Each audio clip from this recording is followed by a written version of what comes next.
My name is Amanda Walsh. I'm 34 years old, and this is the story of how I lost my husband, discovered the truth about my family, and found the strength to shut the door they thought they'd never be locked out of. It started on an ordinary Tuesday. I was folding laundry in the kitchen, the scent of lemon detergent still fresh in the air, when the phone rang.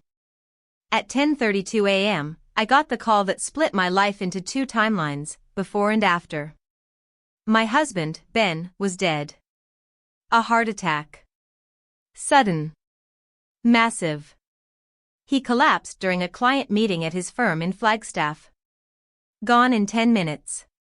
No warning, no goodbyes. I remember the beeping tone from the dropped phone, my knees buckling against the cold tile floor.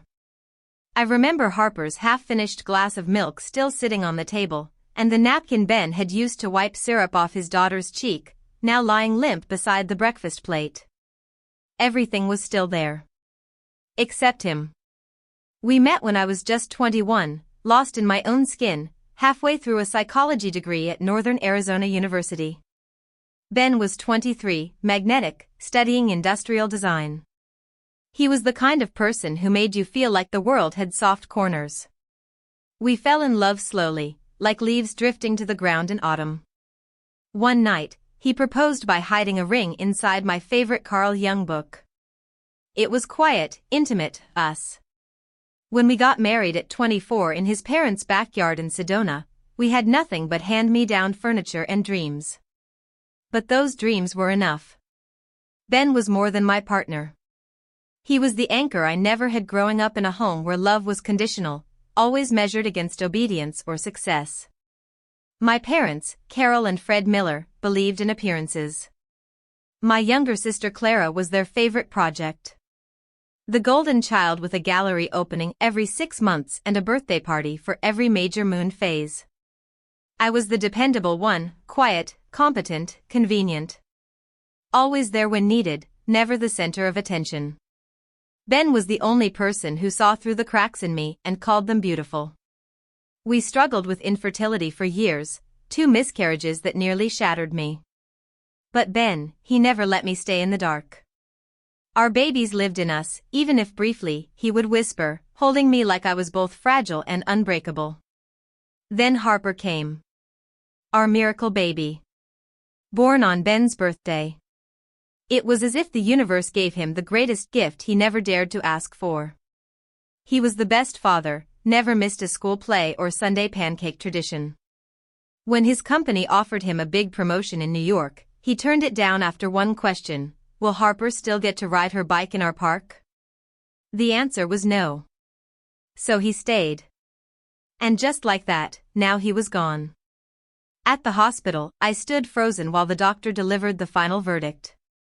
We did all we could. He passed at 10:57 a.m. I collapsed, body trembling with a scream that never fully left my lungs. The first call I made, after collecting my breath, was to my parents. My dad answered with background music and laughter. Hey Amanda, perfect timing. Your mom just brought out Clara's birthday cake. Dad, I remember gripping the countertop for balance. Ben, he died. A heart attack. He's gone. Silence. Then my mother's voice, sharp and irritated. Why would you call now? You know it's Clara's 40th. I nearly dropped the phone again. I just lost my husband. Do you understand that? Well, everyone's here. Call tomorrow. We can't just drop everything. This is a big event for Clara. That night, I had to look my 8-year-old daughter in the eye and tell her that her father was never coming home. She was holding the teddy bear he gave her for her 7th birthday. Mommy, why didn't Daddy pick me up today? I pulled the car over, unable to drive through the blur of tears. Sweetheart, Daddy had a really bad heart attack today. The doctors tried everything, but... She blinked. He's not coming home, is he? I shook my head. She screamed. That kind of scream that only comes from a child who's had their entire foundation ripped away. 3 days passed. No one from my family showed up. No call. No visit. Just a text from my father on day 4, "Did Ben have life insurance? You should reach out to the company soon." No condolences.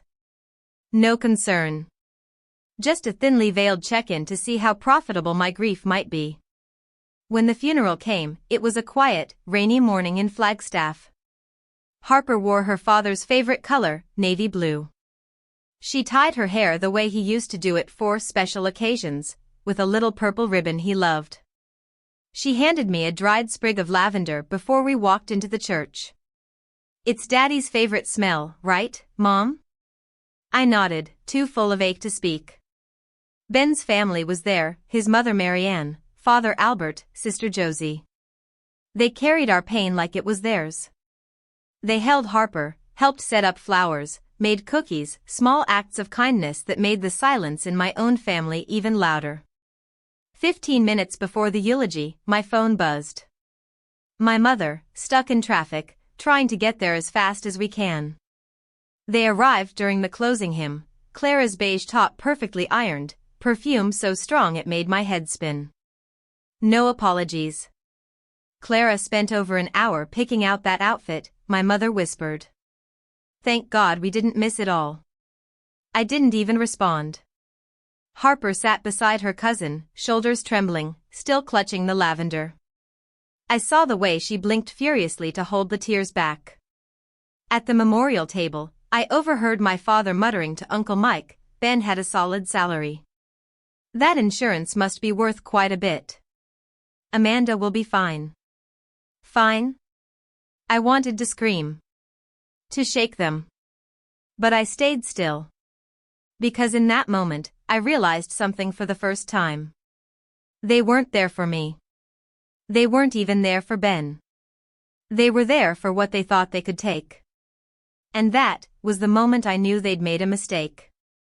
A mistake in thinking I was still the same Amanda they'd always counted on to stay quiet. But I wasn't. Not anymore. That night after the funeral, I sat on the edge of Harper's bed, watching her try to fall asleep. Her fingers gripped the corner of her blanket like it was the last stable thing in her world. She whispered, "Do you think Daddy can see us right now?"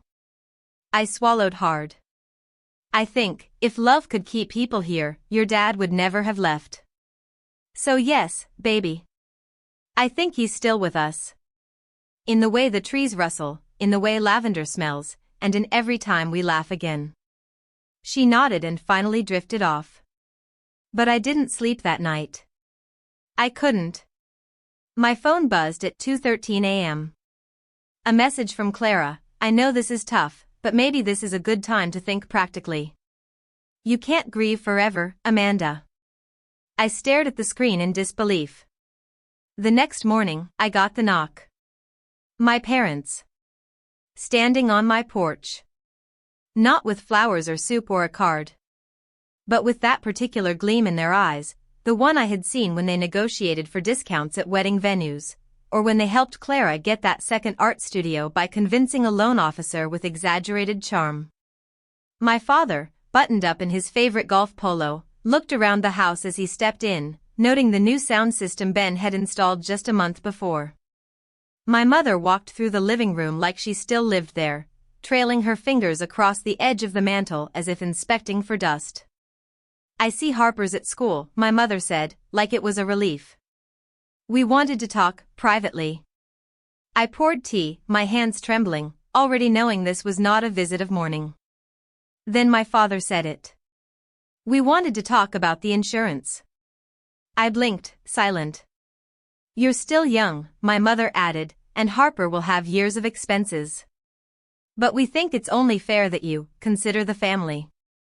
Specifically, my dad cut in, "We think 50% for us, and 15% to help Clara. She's in a tight spot with her studio, and your mother's surgery." "Are you serious?" I asked, my voice low, stunned. My mother straightened. "Amanda, we raised you. Paid for college. Helped with your first home. That was an investment." I stared at them, something breaking inside me. Ben hasn't even been gone 2 weeks. My father waved a hand. This isn't emotional. It's practical. You should invest it anyway. There's no reason to hoard it. My voice cracked. You didn't even ask how Harper is. You weren't even at the funeral for the eulogy. You showed up at the end and whispered about money like it was a silent auction. My mother's eyes narrowed. There's no need to be disrespectful. You always did take things too personally. You always treated me like an afterthought, I replied. And now you want a payout like this is some kind of inheritance bonus? My father stood abruptly. We'll revisit this when you're more level-headed. Just don't forget, your success didn't happen in a vacuum. Family helped. Family. That word used to mean something warm to me. Until now. When they finally left, I stood at the door, shaking. I didn't know what I felt more, grief, rage, or shame for having hoped that maybe, just maybe, they'd come to comfort me. That night, Harper came downstairs in her fox print pajamas, holding her worn stuffed bear. Mom, why did Grandma and Grandpa come? They just came to talk, I replied gently. But nothing you need to worry about. She looked down. I heard Grandpa say, split the money. I froze. She looked up. Is that what they want? I knelt beside her, brushing her hair out of her eyes. Yes. But I won't let anyone take what your dad left behind for us. I promise you that. Harper nodded, her face wise beyond her years. Daddy used to say, if something's wrong, say no, even to grown-ups. The next day, I called Ben's attorney, Thomas, a college friend of his. I laid everything out. I needed to know exactly what protections were in place. I needed clarity, because I already knew my parents would escalate. By afternoon, Thomas called back. Amanda, everything is airtight. Ben named you the sole beneficiary of every policy and investment. And there's even more, he set up a trust fund for Harper. Locked until she's 25, only for education and medical care. I choked back tears. There's also a personal letter. He told me you'd find it when the time was right. After I hung up, I went into Ben's office. I hadn't touched it since he passed. Everything was as he left it. His coffee mug still on the coaster, his jacket still hanging from the chair. I opened the bottom drawer. And there it was. A pale yellow envelope. For Amanda. Open only if truly necessary. Ben's handwriting. Tilted, rushed, still full of love. I opened it slowly. 3 pages. Blue ink. My dearest Amanda. If you're reading this, it means I didn't make it. I hate thinking about that. But 6 months ago, the doctor mentioned something, early signs of a heart issue. Nothing urgent, but enough to make me think. You know me, I don't do worst-case scenarios well. But I did something about it. I finalized everything. The insurance. The will. I made sure you and Harper are protected. I also created a fund for Harper that no one can touch but you. And if anyone, especially your parents, tries to convince you otherwise, show this letter to Thomas. I already spoke to him. Your father once pitched me business ideas, real estate, Clara's studio. I declined. But I had a feeling he'd try again if I were gone. Amanda, don't let them guilt you. Love is not debt. And family doesn't mean servitude. I didn't leave money to be divided. I left it so you could build a future, without begging for approval. Take care of our daughter. And remember, you are stronger than you've ever believed. I clutched the letter to my chest. Ben had seen it coming. And he still chose to love me so fiercely that he prepared for the storm I didn't know was ahead. The day after I read Ben's letter, I printed every text message from my parents and Clara. I made a folder with labels, just in case. I wasn't being paranoid. I was being prepared. The grief I carried had started turning into something else. Not rage. Not yet. But resolve. If Ben had taken the time, while he was still healthy, to protect us from this very storm, then I owed it to him and to Harper to follow through. That evening, while Harper was coloring at the kitchen table, she looked up and asked, Mom, do you think Dad knew what would happen? I paused, then said softly, he didn't know exactly. But he knew people. And he knew how to take care of us, even when he couldn't be here. Harper stood up and walked over with something in her hand. A folded sheet of paper. I made something. I opened it carefully. At the top, in neat handwriting, were the words emotional invoice. Line by line, she had written. Hugged Mom when she cried, $0 not provided. Asked how I felt after losing Dad, $0 not provided. Stayed with us our first night without Dad, $0 not provided. Being real grandparents, priceless, but never happened. I couldn't hold back the tears. This is brave, I whispered. I just want them to see what they didn't do, she said. They only care now because they think we're rich. I kissed her forehead. You don't need to be the one to make them understand. That's not your job. But she shook her head. No, Mom. I want them to see it. Because if I don't say it, maybe they'll never know why I don't want them around. 3 days later, I got a formal message from my parents. We want to resolve all misunderstandings in a civilized manner. Please come to our house this Sunday. The whole family will be there. We hope you'll be mature and reasonable. It felt less like an invitation and more like a summons. At first, I had no intention of going. But when Harper heard, she touched my arm gently and said, I want to go. I have something to say. What do you mean? I want to read them my invoice. My heart ached. She was only 8. Too young to be this brave. Too young to be this aware. But I also knew I couldn't deny her the right to speak her truth. On Sunday afternoon, we drove to my parents' house, the same house I grew up in, the one that used to feel safe when I was small, before I realized I was only loved when I was useful. Harper sat beside me, holding the envelope with her emotional invoice so tightly that her knuckles turned white.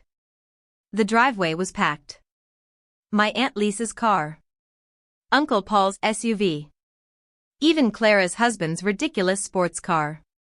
My family always believed in what they called social proof. More people in the room meant more pressure to conform.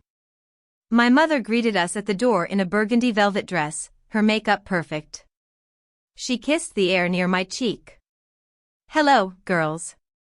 Everyone's waiting in the living room. We stepped inside. My father was seated in the center of the long couch like a CEO about to start a shareholder meeting. Clara sat beside him, legs crossed, wine glass in hand. The rest of the family lined the room. Their expressions weren't welcoming. They were calculated. My father began. We're all here because we love you, Amanda. No one wants legal conflict or family tension. But there are reasonable expectations. When one member of the family comes into a sudden windfall. I cut him off. If this meeting is about money, let me make it simple, the answer is no. There was a murmur of surprise. My mother frowned deeply.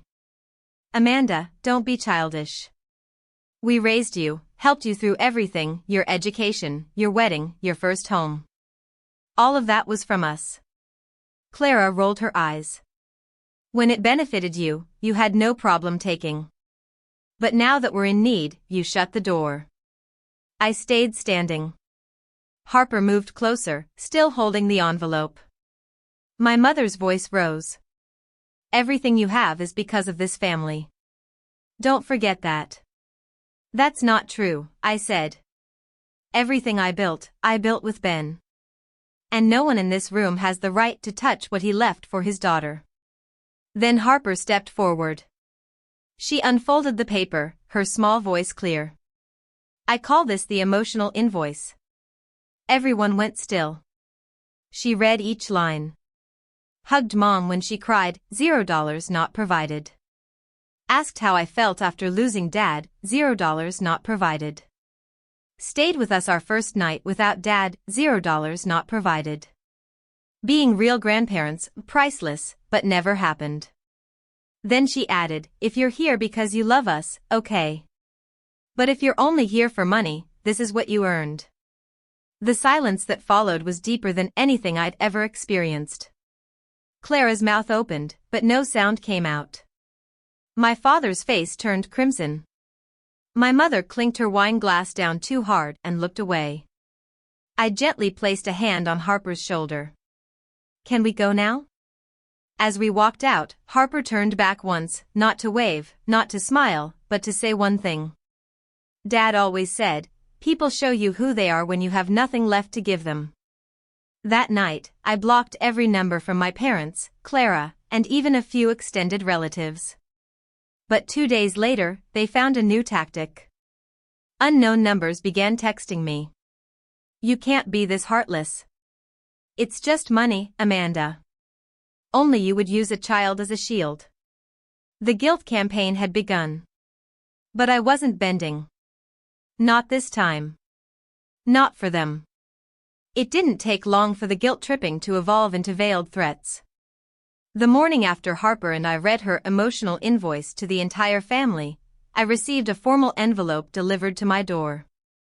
A man in a suit, thin, polite, but detached, stood on the porch and said, Amanda Walsh? Yes. I'm from Riley and Associates. Mr. Fred Miller and Mrs. Carol Miller have issued a notice requesting the adjustment of your late husband's estate. In accordance with verbal agreements and family tradition. I stared at him. Verbal agreements? He offered a neutral smile. Just delivering documents. As soon as I closed the door, I scanned the papers, legal jargon, misused citations, and an informal claim that because my parents had supported me financially in early adulthood, they were owed a portion of Ben's life insurance payout. I immediately called Thomas. He didn't sound surprised. Just a stunt. Arizona law doesn't recognize verbal agreements when it comes to estate claims, especially when there's a will on record. They have no standing. But they're escalating, Thomas. They're pushing. Then we escalate too, he said calmly. I'll prepare a cease and desist letter. Legally binding. You won't hear from them directly again without consequences. That evening, Thomas sent the draft. I signed it and sent it back. Within 72 hours, my parents went silent. Not a call. Not a text. Not even a passive-aggressive message from Aunt Nora. It was the kind of quiet that doesn't feel like peace, it feels like plotting. But even in the silence, there was something else happening. Something healing. Mary Ann, my mother-in-law, began calling every evening around 8 p.m. just checking in on my girls, she'd say. She'd talk to Harper about books, about school, about her new interest in learning piano. Albert, my father-in-law, came by once a week to help Harper with math homework. He wasn't great at it, but he tried. He always left behind a joke written on a napkin and a bag of caramel popcorn from the market. Josie, Ben's sister, visited and brought a memory box Ben had kept at her house. Inside were small mementos, our first movie ticket, a dried flower from our wedding day, a short letter Ben had written to Harper when she was 3. I cried for nearly an hour that night. Even Mrs. Winslow, my elderly neighbor, brought over a pie and said, if you ever need to cry in silence with someone nearby, my porch swing is always free at 5 p.m. I make tea. These weren't grand gestures. They weren't about money or optics. They were real. And I began to understand that family isn't defined by blood, it's defined by presence, respect, and sincerity. Still, I remained vigilant. I knew my parents. Silence didn't mean surrender. I was right. 3 weeks later, I received a call from Harper's school. Mrs. Walsh, I'm so sorry, but I need to inform you of an incident. My heart stopped. What happened? The school security cameras caught your mother, Mrs. Carol Miller, waiting near the school gate. She tried to approach Harper after class. What? She didn't touch her. Just tried to speak with her. Harper walked away immediately and came straight inside. She did the right thing. We're notifying you because this breaches the student safety policy. We've already issued a formal no-contact notice to your mother for school grounds. That evening, I found Harper sitting on the porch, hugging her bear tightly. Mom, she said, Grandma was waiting for me. She said she just wanted to talk. What did you do? I walked past her. Just like we practiced. I remembered what Dad said, if someone you love hurts you, you can love them from far away. I knelt beside her, proud and shattered all at once. You did the right thing, sweetheart. 3 days later, I received a letter in the mail. No return address, but I knew the handwriting immediately, my mother's.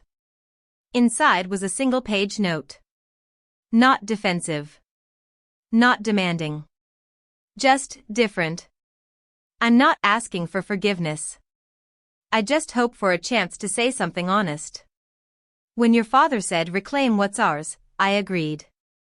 I thought the money would heal the pain. I was wrong. I nearly lost my daughter. I did lose my grandchild. I don't want anything from you. Just 5 minutes. In a public park. With witnesses. I won't mention money. I won't beg. I just want to be called Grandma once. Even if it's never again. I read the letter 3 times. Then I sent it to Thomas. Can we do this? 5 minutes. Public place. Lawyer present. Thomas replied within the hour, yes. I'll be there. But the moment anything inappropriate happens, we end it. We chose Hillstone Tea Lounge. It had outdoor seating, security, and cameras. Harper and I sat at a corner table by the window. She wore her favorite navy dress. I held her hand. My parents arrived 5 minutes early. My mother wore a simple sweater. My father had no flashy blazer or cufflinks. No documents. No envelopes. Just an awkward stillness in their eyes. They didn't sit right away. Harper spoke first. Hi. My mother sat slowly. Hi, sweetheart. You've gotten so tall. Harper didn't respond, but she didn't turn away. Then, without preamble, she reached into her backpack and pulled out a drawing. A bridge over a river. On one side, past. On the other, future. Across the middle, written in childlike pencil. Bridges can be rebuilt, but not for free. My mother looked at it for a long time. Then she cried. Real tears. Not manipulative ones. Not staged. She didn't say a word about money. Not one. 15 minutes passed. We stood up to leave. As we turned, my mother whispered one sentence. If someday you let us, we'll try to learn how to be parents again. From the start. I didn't respond to my mother's whisper that day, not with words, not with a nod, not even a look. Harper and I walked out of the tea lounge hand in hand. She didn't ask for my opinion. She didn't need to. Her expression said it all, she had offered them a chance. And she expected nothing in return. Over the next few weeks, things settled into something like calm. Not peace. Not yet. But something more still than the emotional whirlwind we'd been caught in. Then, unexpectedly, Harper came to me with a quiet request. If Grandma and Grandpa can come to see me again, she said, I think I want it to be just for a little while. Like 20 minutes. Somewhere public. I don't want them in our house. I hesitated, but nodded. Only if you feel safe. She smiled a little. I don't trust them. But I want to see if they really changed.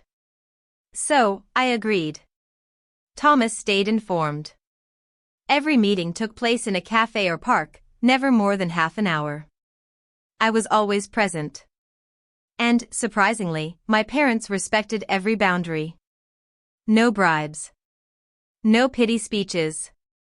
No questions about money. They asked about school, Harper's art, her weekend piano class. My mother even remembered her teacher's name, and my father brought a children's puzzle book, saying, "Ben used to love logic games." It wasn't trust. Not yet. But it was effort. Real effort. 5 visits in, I noticed something peculiar.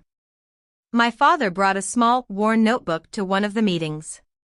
When Harper talked about her latest school project, a diorama of the Grand Canyon, he quietly jotted something down. "Are you writing that down?" I asked, a bit sharper than I intended. He looked up, startled. "I'm trying to remember the little things. I missed too many before." For a moment, I didn't know what to say. Maybe guilt had finally sunk its roots into him. Or maybe he realized that knowing your grandchild isn't something you can fake. It has to be earned, moment by moment. In April, when Ben's birthday rolled around, Harper and I decided to hold a small memorial in the backyard. Just us, a few close friends, and Ben's family. We set up photos along the garden fence, hung paper lanterns, and placed his favorite books in a little memory nook. Harper took charge of the decorations. She drew a chalk mural of stars, lavender fields, and a stick figure version of our family. She even baked cookies, burned the first batch, just like Ben always did. That morning, I did something I hadn't done in years. I sent a message to my parents. "If you'd like to come to Ben's memorial, you can. Please come only if you're doing so with respect. No gifts. No speeches. Just presents." They arrived early.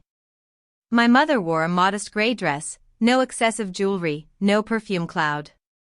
My father came with a bouquet of white chrysanthemums, Ben's favorite flower, and said nothing when he entered. They stood quietly in the back, letting the event flow around them. When it was time for guests to write on the memory board, my mother stepped forward and wrote just one line. "Ben taught me something none of my own children ever dared say out loud: love cannot be bought." After the guests left and Harper had gone upstairs, I sat outside on the deck, staring at the stars. My mother joined me, hesitantly. She sat down slowly and said nothing for several minutes. Then, her voice barely above a whisper, "I don't know how to undo the damage. I just want to know if it's too late." I looked at her, unsure. The old wounds hadn't fully closed. Some probably never would. But in that moment, I realized forgiveness doesn't mean pretending the hurt didn't happen. It just means letting go of the hope for a better past. "I'm not ready to forget," I said. "But I'm open to seeing what you do next." She nodded. That night, Harper asked me, "Do you think Grandma means it this time?" I gently brushed her hair back. "I don't know. But forgiveness isn't for them. It's so our hearts can breathe." In the weeks that followed, my parents never brought up the insurance. Never asked about Ben's accounts. Never once mentioned Clara's failing studio. Clara, however, didn't change. She sent bitter texts every other week. "Must be nice to play the widow card. Still clinging to your grief while the rest of us struggle to stay afloat. Dad says you're brainwashed by Thomas. We all know you don't need all that money." I didn't respond. Not once. And eventually, the messages slowed, but never stopped. Then one Saturday morning, Harper and I went for our usual farmer's market trip. As we were walking back to the car with bags of strawberries and lavender honey, a woman I barely recognized approached. "Amanda Walsh?" "Yes." She handed me a manila envelope. "You've been served." Inside, another letter from a different law firm. Clara was trying to sue me, again, this time citing implied familial support and dependent expectations. I laughed. Out loud. It wasn't funny. But something about it was so pathetic, so desperate, that I couldn't help myself. Back home, I scanned the documents and sent them straight to Thomas. His reply, "I'll crush this before lunch." Sure enough, within 72 hours, Thomas filed a motion to dismiss. It was swiftly accepted. There would be no trial. No hearing. No payout. But the emotional toll lingered. Harper saw me crumple the legal letter and drop my head into my hands. She walked over, placed a sticker of a shooting star on my forehead, and said, "Dad would have told her to grow up." I smiled through the tears. God, I missed Ben. But more than that, I was beginning to understand the legacy he left wasn't just money or property, it was clarity. And strength. I didn't realize how much of Ben's strength had become mine until I saw myself standing tall in rooms that once made me feel small. After Clara's lawsuit was dismissed, the air felt lighter. Not because the chaos had stopped, but because I no longer feared it. I had faced my worst moments. I had lost the love of my life. Nothing Clara, or anyone else, could throw at me would ever be heavier than that. Still, I remained on guard. I kept copies of every legal letter, every text, every call log. I even created a digital folder titled "For Harper's Future." It was filled with evidence of what her mother had endured and overcome. But even then, part of me wondered if the attacks were finally over. Then came the call from Aunt Laura, my mother's younger sister. We hadn't spoken in nearly a year. Her voice was soft. Hesitant. "Emmy, do you have a moment?" I stepped onto the porch, away from Harper's piano practice. "I do." I wanted to say. "I believe you." Those 4 words stopped me cold. "I always thought you were cold," she continued, "that you were too proud." But then I started hearing things. From your mother. From Clara. About how you owed them. And I realized, they weren't trying to mend things. They were trying to extract something. I sat down slowly. "Why are you telling me this now?" "Because I don't want to be part of that anymore. I know I stayed silent too long. I just wanted you to hear someone from this family say, 'I'm sorry.'" I thanked her. And I meant it. Not because her apology fixed anything, but because it was real. And real had become rare. A few days later, Uncle Gary, my dad's older brother, showed up at my store with a small bouquet of marigolds and a handwritten card. "Ben was a good man." I didn't say it before. I should have. "Harper's lucky to have you." Word must have spread that the family's power play had backfired. Or maybe, just maybe, people had started realizing I wasn't the villain Clara painted me to be. By mid-May, things took an unexpected turn. A handwritten envelope arrived at our house.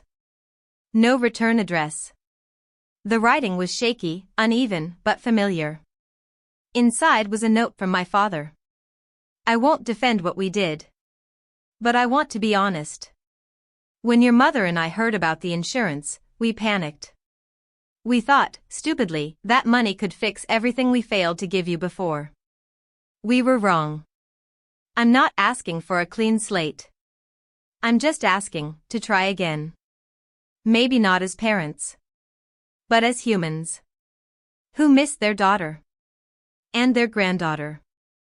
I sat with that letter in my hands for hours. When Harper came home from school, she noticed it beside me on the table. "Did Grandpa write?" I nodded. "He says he wants to try again." Harper looked down at her shoes. "Do you believe him?" "I don't know," I admitted. She walked to the counter, pulled a sheet of paper, and began to draw. A circle. Then 2 stick figures. Then a line connecting them. A bridge. "This time," she said, "they have to build it. Not us."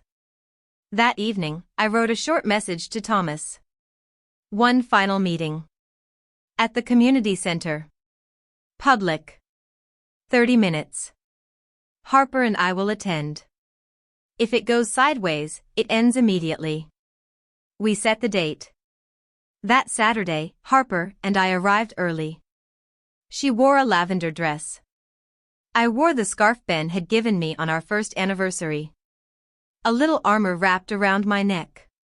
My parents arrived on time. They looked tired. Not broken, but softened. Like the arrogance had finally eroded. We sat at a circular table in a sunlit room with high ceilings and too many folding chairs. Harper clutched her drawing. My mother spoke first. I can't believe how grown-up she is. I stayed silent. Then my father cleared his throat. Amanda, I don't have a speech. I don't even have expectations. I just want to say. I understand now. Everything we did after Ben died, it wasn't support. It was an invasion. We saw an opportunity instead of a tragedy. My mother nodded. I was cruel. I didn't come to the funeral because I was heartbroken. I came because I wanted to be seen. And when I wasn't the center, I lashed out. I didn't realize how disgusting that was until I saw Harper's letter. The invoice. It broke me. Harper looked up. Then why did you keep pushing? My mother's eyes filled. Because I thought love meant entitlement. But it doesn't. It means showing up. It means staying, even when there's nothing to gain. There was a long pause. Harper stood and handed them the new drawing. It showed the same bridge as before. But this time, beneath it, a small note. This time, you do the work. And we'll decide if it holds. They didn't cry. They didn't beg. They simply nodded. The meeting ended after exactly 30 minutes. No drama. No manipulation. Just a crack of light where once there was only shadow. I never believed healing would come in the form of folding chairs and fluorescent lights, but sometimes, the most honest conversations happen in the most unremarkable places. That afternoon at the community center didn't erase years of damage. It didn't change the fact that when I was at my lowest, my parents saw opportunity instead of anguish. But it gave me a choice. A door. Not fully open, but not sealed shut anymore. After the meeting, Harper and I walked in silence down the tree-lined street toward the car. She held my hand, her steps light. Do you think they meant it, Mom? She asked, swinging her backpack slightly. I think they finally saw us, I replied. She nodded slowly. Then maybe we can visit. Like once in a while. Only if they stay nice. I smiled. Only if they keep building that bridge. Over the next month, we allowed limited, scheduled visits, strictly public places. 30-minute maximum. Always on our terms. Always with boundaries. But what surprised me was not that they followed the rules, it was that they began to respect them. My mother brought watercolor pencils and asked Harper to teach her how to draw lavender. My father gave her a notebook and said, "Write down your dreams. One day, I want to read every single one." I still didn't trust them fully. And I didn't pretend I ever would. But I learned that forgiveness isn't a light switch, it's a slow sunrise. You don't always see it coming, but when it does, the darkness starts to soften. On Ben's birthday that summer, we held another small memorial in the backyard. Harper hung up her art. Josie read a poem. Marianne brought his favorite peach cobbler. And to my surprise, my parents arrived, quiet, humble, empty-handed. My mother stood in front of the memorial board and wrote, "Thank you, Ben. For loving Amanda the way we never fully learned to. And for showing Harper the meaning of presence." After the guests had left and Harper was upstairs asleep, I sat under the porch light alone. And that's when it hit me. This story, my story, was never just about betrayal. Or even revenge. It was about clarity. When my parents skipped Ben's funeral to attend Clara's party, I felt abandoned. When they showed up weeks later asking for $1 million, I felt disgusted. When Clara filed lawsuits, called me selfish, and painted herself a victim, I felt furious. But somewhere along the way, in the ashes of that grief, I found something I never expected. A voice that no longer trembled. A daughter who stood up for truth before she even understood its full weight. And a partner who, even in death, had my back, planning for storms I never saw coming. I used to believe that family was an unbreakable bond. That no matter what, they'd show up. But now I know the truth. Family is not who shows up to the party. It's who stands with you at the grave. Weeks later, a package arrived. No note. Just a wooden box with Harper etched into the lid. Inside was a necklace. A delicate silver charm shaped like a bridge. Harper found it before I did. She put it on, looked in the mirror, and said, "It's not perfect yet. But maybe one day, it will be." I didn't ask who sent it. I didn't need to. We still keep our boundaries. Clara remains blocked. Her last text, "You'll regret turning on your blood," is still buried in my folder of documented threats. But it holds no power over me. Because now I know who I am. I am Amanda Walsh. Widow. Mother. Survivor. And no one, not even blood, gets to rewrite the meaning of loyalty, love, or legacy in my life. This was the story of how a grieving wife stood against her own family's betrayal, and chose strength, dignity, and truth over guilt, manipulation, and greed. If you've ever been made to feel like your pain should be profitable to others, remember this. You owe no one access to your healing, especially those who caused your wounds. Thank you for listening to Amanda's journey here on Revenge Echoes, where stories speak louder than revenge. If this story moved you, share your thoughts in the comments, subscribe for more powerful narratives, and never forget, standing your ground is not cruelty, it's clarity.